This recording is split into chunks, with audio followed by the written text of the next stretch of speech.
you ever been in the market for a mountain bike, you'd realize it gets really complicated looking for that right bike for you, especially if you're a newbie to the trail riding like me. I've only been riding trails for about a few weeks now, and I realize I don't need that $600, $700 bike. So today I'm going to be showing you a really nice bike I found for $140. Just a reminder to you all that I am in no way a professional out mountain bikes. This is my first actual mountain bike, but after doing a lot of research, I kind of knew what I was getting into with this bike. So the bike I'm going to be showing you today is an Ozone 500 Fragment Terrain. Now let's start with the gears on this bike. The gears are from Shimano, a pretty well-known name brand. I'm really surprised to see that these gears were on this department store bike. Now they're not the best gear shifters in the world, but they'll do what they're supposed to do, and they won't give you really any problems once you learn to use them correctly. The great thing about having Shimano gear shifters on this bike is that they're made from Japan, so they're pretty high quality. And you can also find replacement parts on Amazon. They don't make them hard to find. Now the disc brakes on this bike are from Radius. These brakes aren't the best right out of the door. You have to make adjustments in order for them to work properly. I noticed as I tried to ride the bike and use the brakes out of the door, they squeaked quite a bit. So after adjusting my brakes, my bike stopped sounding like a dying animal coming to a stop, and my brakes stopped on a dime. Now on to the tires. The stock tires that came with this bike are really well. They handle just perfectly on the trails. I have had no problems, no slip-ups on the trails while riding this bike. So I think the overall tire quality is pretty good, although the tire tread seems to wear down pretty quickly. Now on to the front suspension of this bike. When I got this bike from the department store, one of my main concerns was, am I going to bottom out this front suspension?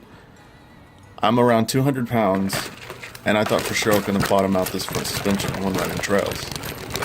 Well, after riding trails for about a week, I hit some pretty demanding trails, and I not once bottomed out this suspension, which is really great. These are some key things to check on when you're in the department store before buying the bike. A lot of the bikes in store, I was able to bottom out just pushing up and down on the bike. Now the grip on the handlebars is excellent, but I would recommend wearing gloves because there's grip also on the gear shifters, and while you're riding, your thumb will get pretty tore up if you're not wearing gloves. The handlebars are made by the same company as the suspension. They seem to be very good quality. Now the only thing that bothered me about the handlebars and the stem is the fact that I had to tighten them so much that I was over tightening them. Now it's more of an annoyance than a problem, because usually you have to tighten the bolts in order for the handlebars and stem not to move.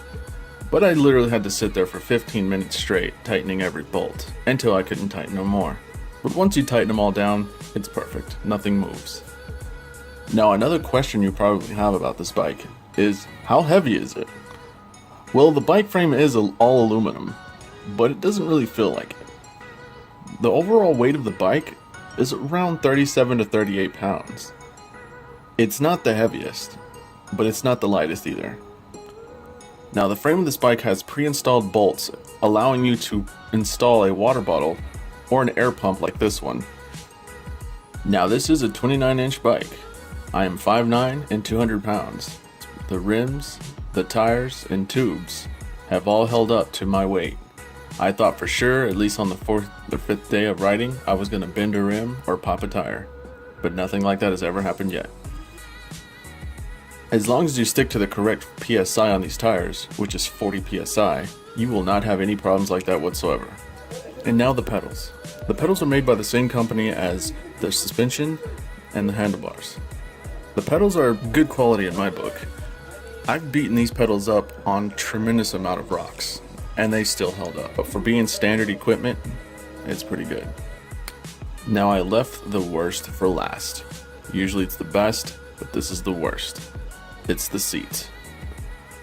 The seat broke the first day I rode it. After 5 minutes of riding on the trails, it broke and launched me backwards towards the tire. Now unfortunately I don't have the seat with me now, and I don't have any pictures of it, but I do have a picture of what was going on with the seat. These two poles right here at the back of the seat broke off at the same time, launching me backwards the first day. So I highly recommend changing the seat the day you buy the bike. Buying a seat would be your own personal preference, of course, but if you would like a recommendation, I'd recommend this seat by iKate. This seat is really comfortable. It's probably the most comfortable bike seat I've ever sat on. So here it is on Amazon if you would like to go check it out. Also, the link's in the description. So there you go, guys. That's a review on the Ozone 500 Fragment Terrain. Now, it did used to say Fragment and Terrain right here, but that's what it is. I took them off because it's a little bit too flashy, but that's what the bike is. It's a Fragment Terrain. But that is the review on this bike. Just remember to replace that seat because it can be a bit dangerous. I'll put the link in the description below for this particular seat right here. And also just don't forget to do all the maintenance on your bike. You don't need a $600, $700 mountain bike to start off. If you're just looking to hit some trails for fun, you know, a couple days out of the week, then this bike is fine for you. Just make those proper maintenance adjustments and this bike will do it.